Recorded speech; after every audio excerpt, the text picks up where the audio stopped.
오늘은 그 CSR 이론에서 가장 유명한 피라미드 이론에 대해서 한번 다뤄보도록 하겠습니다.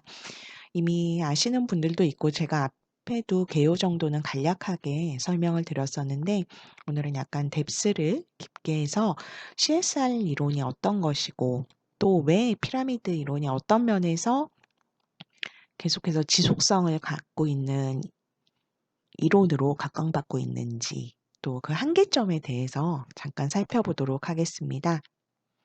참고로 다음 주가 이제 저희 중간고사인데요.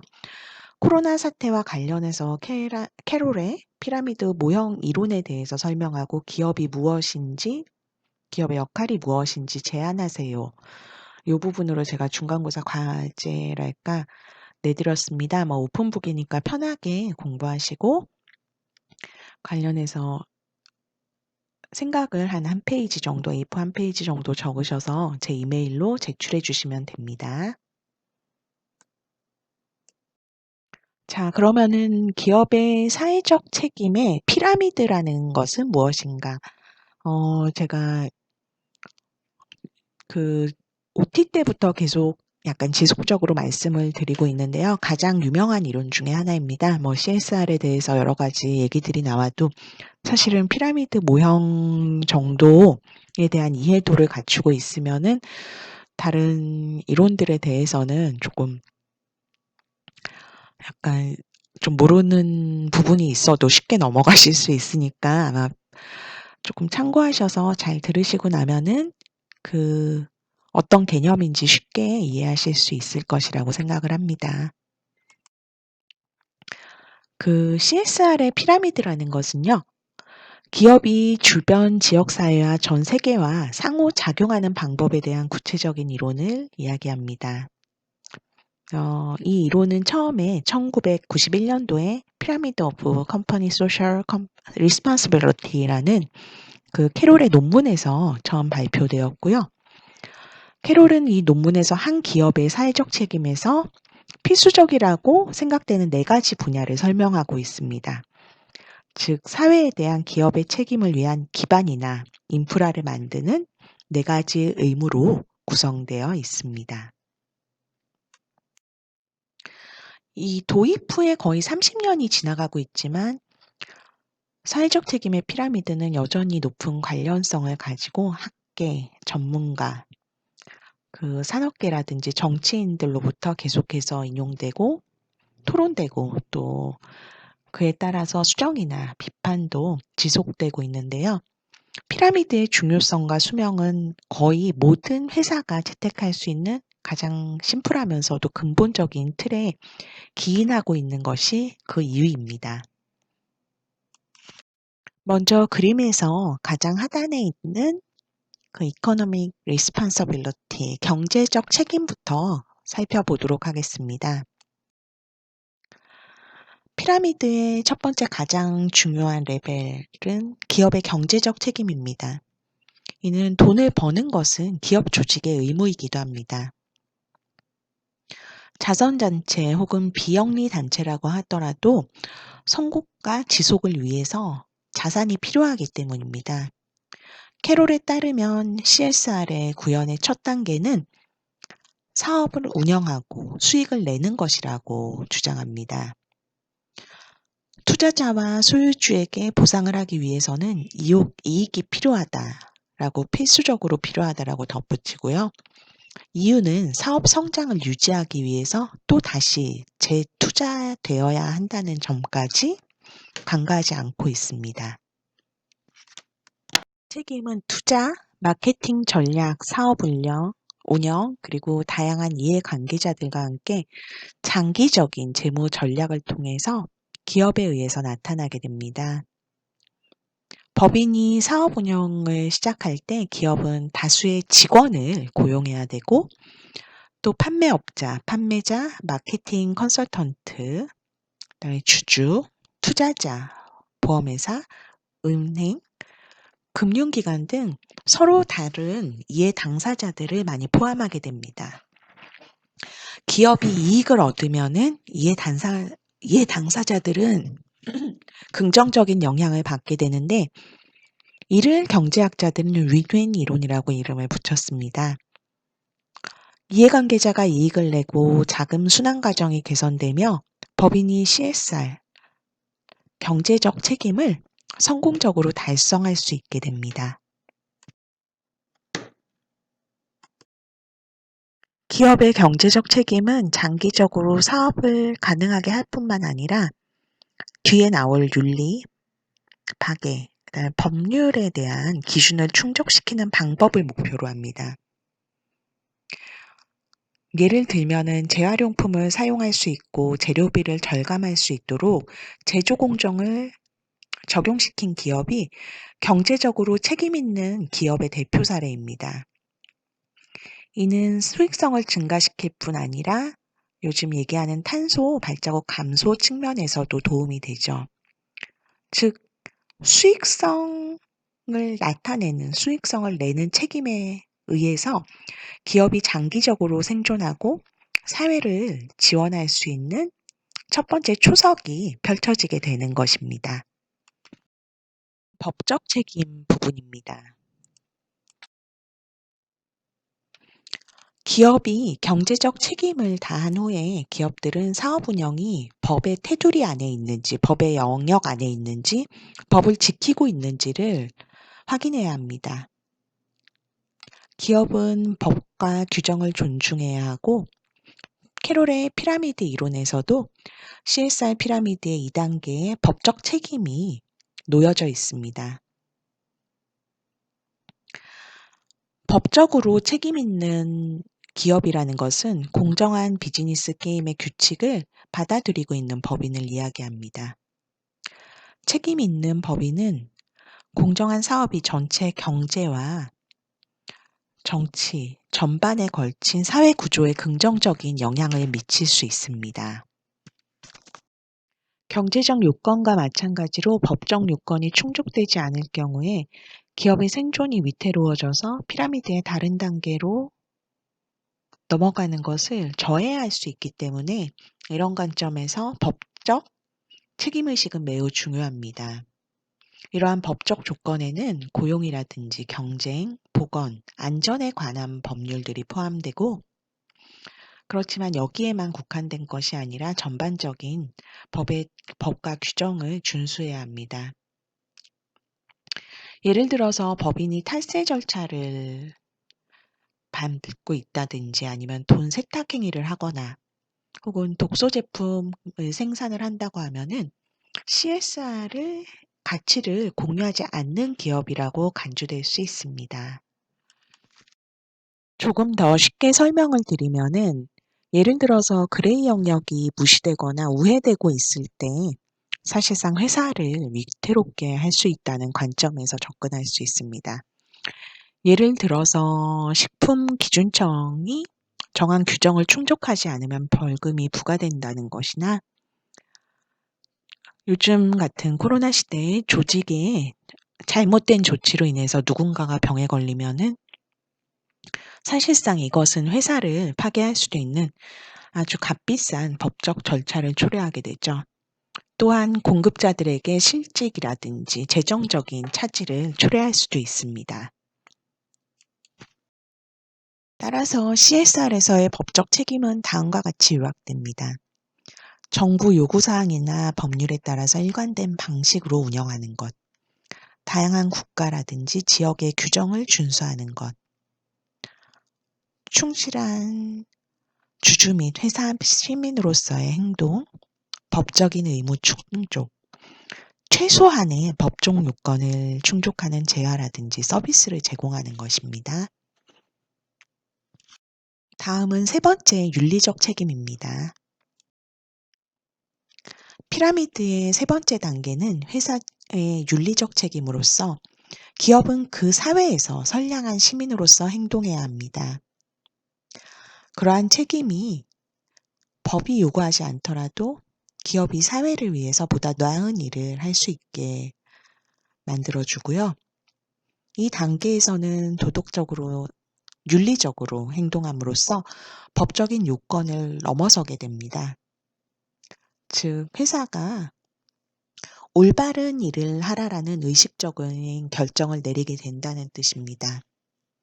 예를 들어서 쓰레기를 줄이기 위한 시도로 우리나라에서도 일부 커피숍들은 재사용 가능한 컵을 가지고 오는 고객들에게 할인 혜택을 제공하는 등의 사례가 있습니다. 캐롤은 기업들이 법의 정신에 반응해야 된다 라고 언급했습니다. 여기서 얘기하는 법은 앞에서 말한 2단계의 법에 국한되지 않고 그 사회가 기대하는 공정한 활동까지를 포함하는 개념입니다. 시민사회라든지 회사들은 이러한 통제가 공식적으로 법제화될 때까지 기업의 윤리적인 통제를 결정하는 데 매우 중요한 역할을 하게 됩니다. 윤리학에 대한 조직적인 초점은 사업 자체뿐만이 아니라 공급자들에게도 공정한 근로조건을 제공하는 데 있습니다.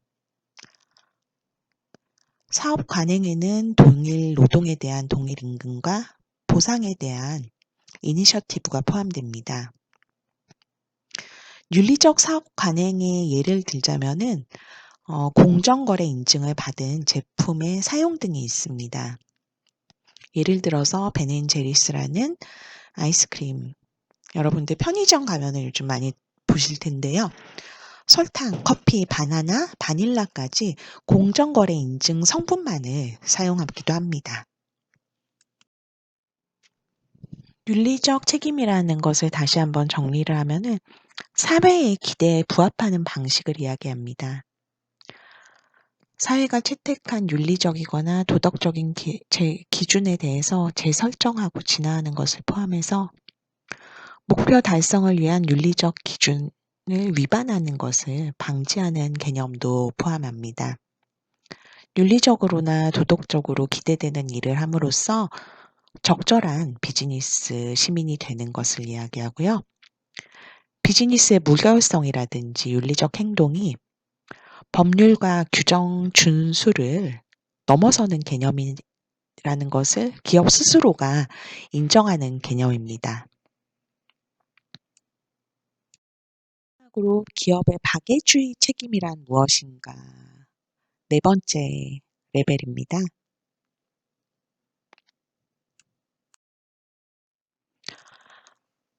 기업이 피라미드의 경제적, 법적, 윤리적 기반이 구축되고 나면은 그 회사는 피라미드의 최종 단계인 자선적 책임으로 나아갈 수 있습니다. 법률에 의해서 의무화되지도 않고 요구되지 않고 사업에서 일반적으로 윤리적인 감각으로 받아들여지지 않는 그 이상의 초월된 범위의 사회활동에 참여하고자 하는 기업에 의해서 유도되는 자발적인 활동입니다. 이 수준에서 기업은 사회에 적극적으로 환원하고 긍정적인 영향을 미침으로써 윤리적 책임을 넘어서게 됩니다. 예를 들어서 금융거인이라고 불리는 웰스파고는 수익의 1.5%를 주택, 재난구, 군사 중심의 자선 단체에 기부하기도 합니다. 가계적인 책임은 사회에 대한 순수한 기부 또는 기업이 창조해낸 활동이나 프로젝트 이런 것들을 통해서 지역사회의 기대에 부응하는 것을 이야기합니다. 자선사업의 차원에서 기업체들은 사회가 원하는 것을 충족시키게 되는데요. 예를 들어서 마라톤과 같은 스포츠 활동을 후원하거나 기부 캠페인에 직원들을 자원해서 동원해서 봉사하는 등 다양한 기부 형식을 가지고 있습니다. 물론 자선 활동의 이면에 있는 가치는 그 회사의 이미지를 드러내고 명성을 제고한다는 점도 완전히 배제할 수는 없습니다. 앞에서 본 것과 같이 이제 4단계까지는 거의 이해가 되셨을 것 같은데요. 조금 보면은 약간 사람이랑 비슷하지 않나요? 먼저 일단은 배가 채워져야 되고, 그다음에 의식주가 충족이 되고, 그리고 나서 먹고 사는 문제가 해결이 되고 나면은 그 모든 경제 활동들은 사회적 책임 중에서 법적 테두리 안에서 움직여야 된다라는 제한이 걸리게 됩니다.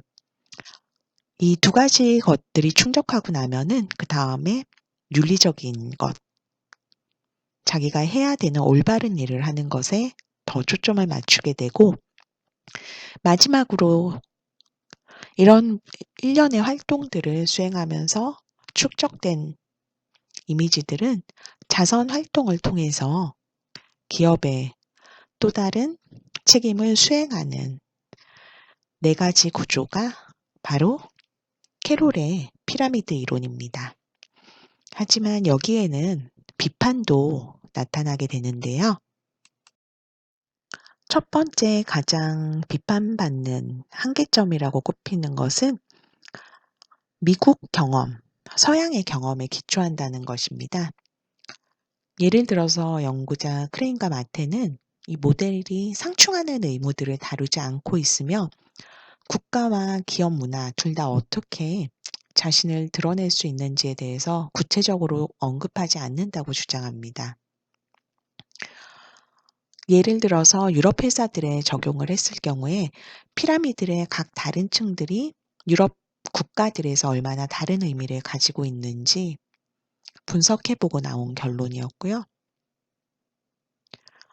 이 결과는 역사적이나 종교적인 전통과 규범에 따라 가지고 얼마든지 변형될 수 있다라는 주장이었습니다. 그 외에도 이 모델이 지나치게 단순하다고 생각하는 주장도 있고, 윤리적 책임이 피라미드 내에서 조금 더 위쪽에 위치해야 된다라는 주장도 있고, 또 조직이 항상 그 이해관계자들과 동일한 레벨에서 수행되지는 않는다. 결국 어떤 이해관계자들은 법적인 책임, 어떤 이해관계자들은 그 경제적 책임에 머물러 있다든지, 어떤 이해관계자들은 또 박애주의적인 부분에 집중한다든지, 그렇기 때문에 네 가지 모델을 케이크 자르듯이 네 가지 계층으로 나누는 것에 대해서는 약간 한계가 있다라는 비판인데요. 그럼에도 불구하고 피라미드 모형은 조직들이 사회적 책임을 어떻게, 왜 충족시킬 수 있는지, 또 왜 충족해야 하는지에 대해서 이야기할 수 있도록 도와주는 아주 심플하고 정교한 틀이기도 합니다. 기업의 사리사욕을 사회적으로 책임진다라는 개념보다 넓고 덕망 있는 목표와 균형을 이루려고 하는 것은 어떻게 보면은 제가 조금 전에 그 사람의 삶과 비슷하지 않냐, 사람의 경제적 활동과 비슷하지 않냐라는 관점에서 한번 생각해 보시면은 그 재미있는 주제가 될 것 같습니다.